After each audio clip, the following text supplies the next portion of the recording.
The Sorrows of Young Werther by Goethe.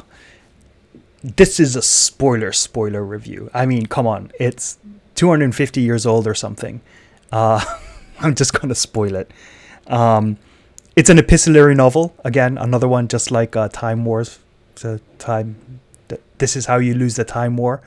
And it's literally just like a series of letters from Werther to his friend.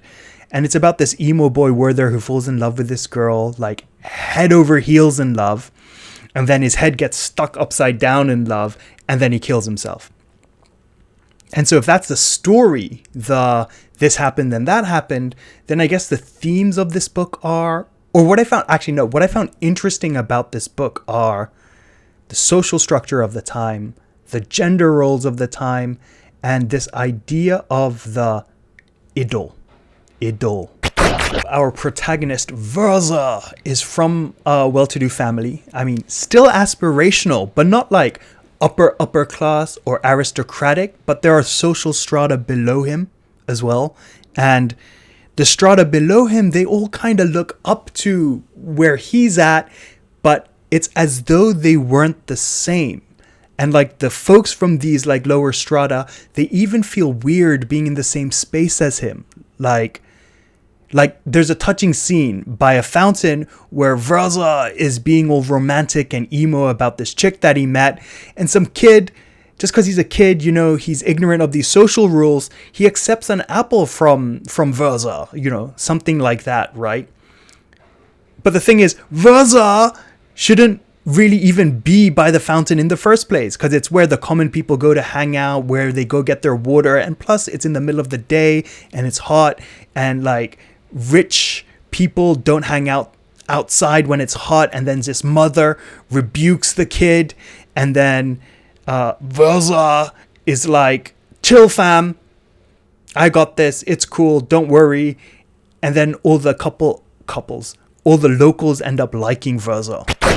Like Werther's relationship with the upper classes, the aristotypes, is different. They mingle in the same spaces. They behave like they're the same, essentially. It's just that they're not equal, you know? So like this one time, Werther is at his boss's house and they get on well, like personally as well as professionally. Like Werther is working hard at work and, you know, he gets on well with his boss and he hangs out with his boss socially like this or otherwise often. But then that night, on this occasion, the boss is having a party or a dinner or something like that, and then the guests start to arrive.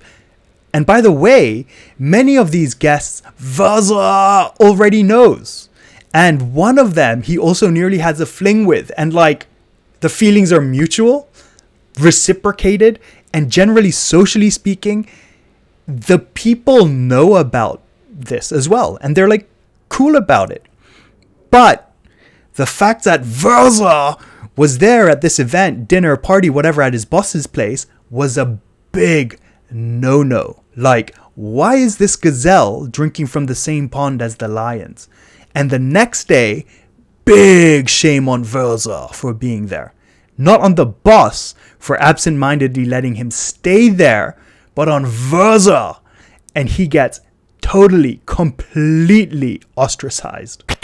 This job, by the way, that Werther got is in local government, like provincial government.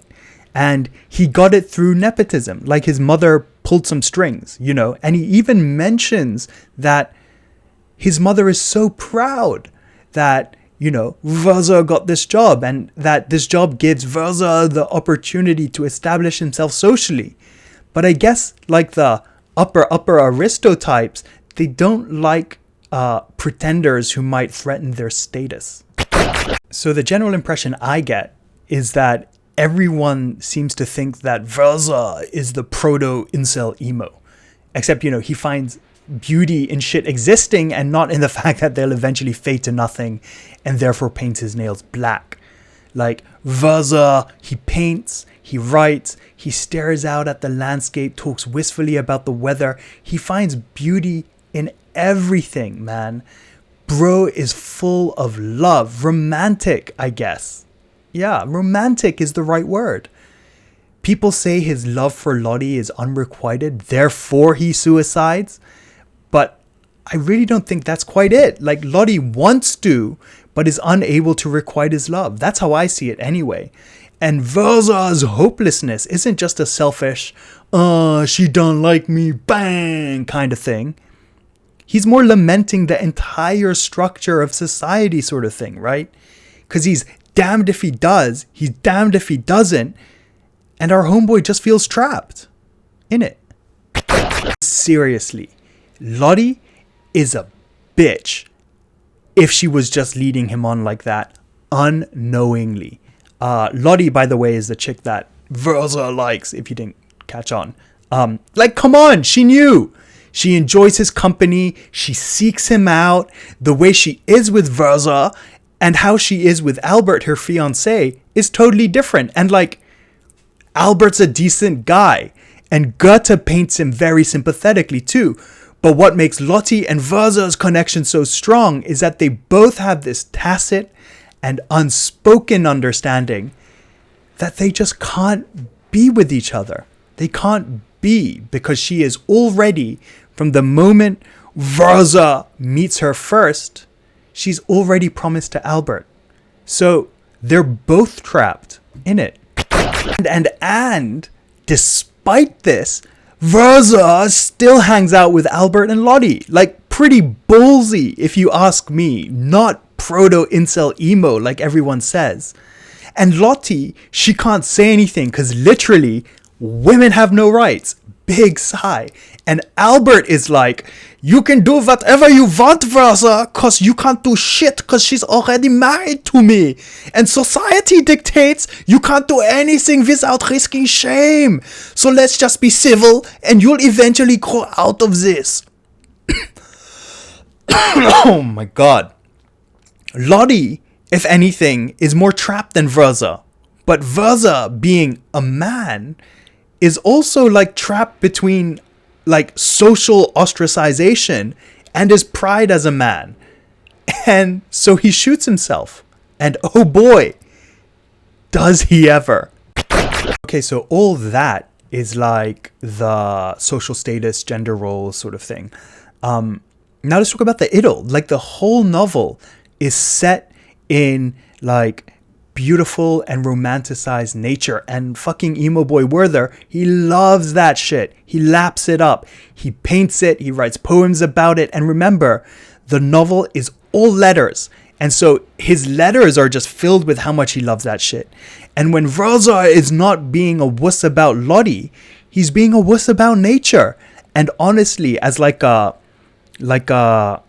counterpoint, reaction, antithesis, or whatever to Industrial Revolution, I get it, bro. I love it too.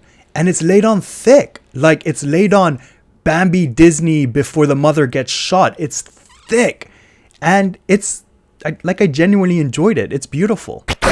So that brings me up to the suicide. Werther makes a whole look at me big deal about it.